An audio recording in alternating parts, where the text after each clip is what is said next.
जय श्री कृष्णा दोस्तों। आज एक कहानी सुना रही हूँ राधा कृष्ण की, जो आपके दिल को छू जाने वाली है। एक बार स्वर्ग में विचरण करते हुए कृष्ण और राधा एक दूसरे के सामने आ गए। विचलित से कृष्ण, प्रसन्नित सी राधा। कृष्ण सकपकाए, राधा मुस्कुराई। इससे पहले कि कृष्ण कुछ कह पाते, राधा बोल उठी, कैसे हो द्वारकाधीश। जो राधा उन्हें कान्हा कान्हा कहकर बुलाती थी, उनके मुख से द्वारकाधीश का संबोधन कृष्ण को भीतर से घायल कर गया। फिर किसी भी तरह अपने आप को उन्होंने संभाल लिया और बोले राधा से, मैं तुम्हारे लिए आज भी वही कान्हा हूँ। तुम तो मुझे द्वारकाधीश मत कहो। आओ बैठते हैं, कुछ मैं अपनी कहता हूँ, कुछ तुम अपनी सुनाओ। सच कहूँ राधा, जब भी तुम्हारी याद आती थी, इन आँखों से आंसुओं की बूंदें निकल जाती थी।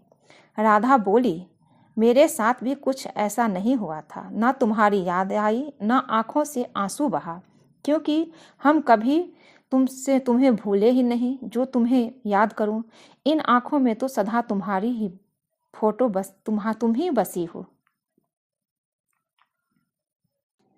इन आँखों में तो सदा तुम ही थे, कहीं आंसुओं के साथ निकल न जाओ, इसलिए रोते भी नहीं थे। कान्हा, प्रेम से अलग होने पर तुमने क्या खोया, इसका एक आईना दिखाऊं तुम्हें। कुछ कड़वे सच प्रभु सुन पाओ तो सुनाओ। कभी सोचा है इस तरक्की में तुम कितने पिछड़ गए हो। यमुना के मीठे पानी से जिंदगी की शुरुआत की थी और समुद्र के खारे पानी तक पहुंच गए। एक उंगली पर चलने वाले सुदर्शन चक्र पर भरोसा कर लिया और 10 उंगली पे चलने वाली बांसुरी को भूल गए। कान्हा बोले, जब तुम प्रेम से जुड़े थे तो इस उंगली गोवर्धन पर्वत उठाकर लोगों को विनाश से बचाती थी। प्रेम से अलग होने पर वही उंगली क्या रंग दिखाने लगी। सुदर्शन चक्र उठाकर विनाश के काम में आने लगी।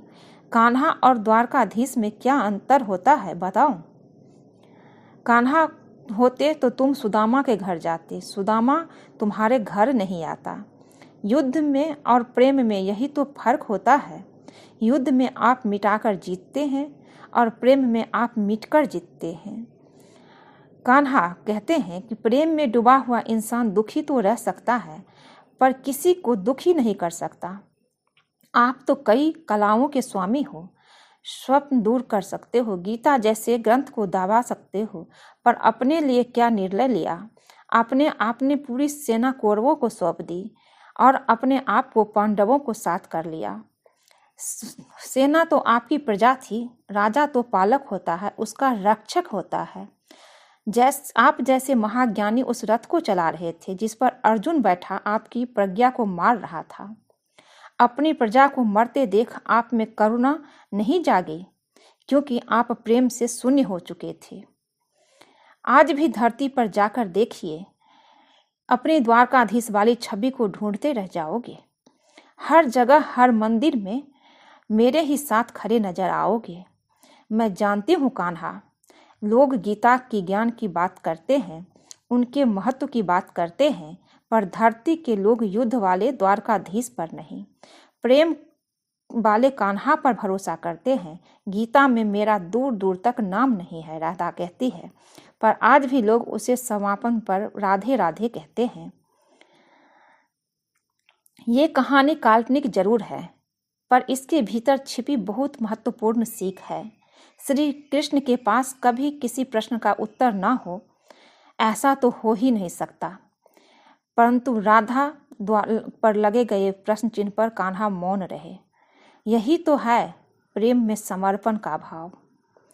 पराक्रम में हर किसी को हराना होता है, तब भी हम जीत कर भी हार जाते हैं, परंतु प्रेम में एक की कईयों का दिल जीत लेता है। यही कहा है कृष्ण की छोटी सी उंगली पर पूरा गोवर्धन पर्वत उठाने वाले भगवान श्री कृष्ण छोटी सी बांसुरी को दोनों हाथों से पकड़ते थे। फिर मिलेंगे दोस्तों एक नई वीडियो में। अगर ये वीडियो अच्छा लगे, ये आपको दिल को छुआ है ये कहानी, तो चैनल को लाइक कीजिए, शेयर कीजिए, सब्सक्राइब कीजिए। मिलती हूँ एक नई वीडियो पे, और अपने कृष्ण पे, अपने प्रेम पे विश्वास रखिए।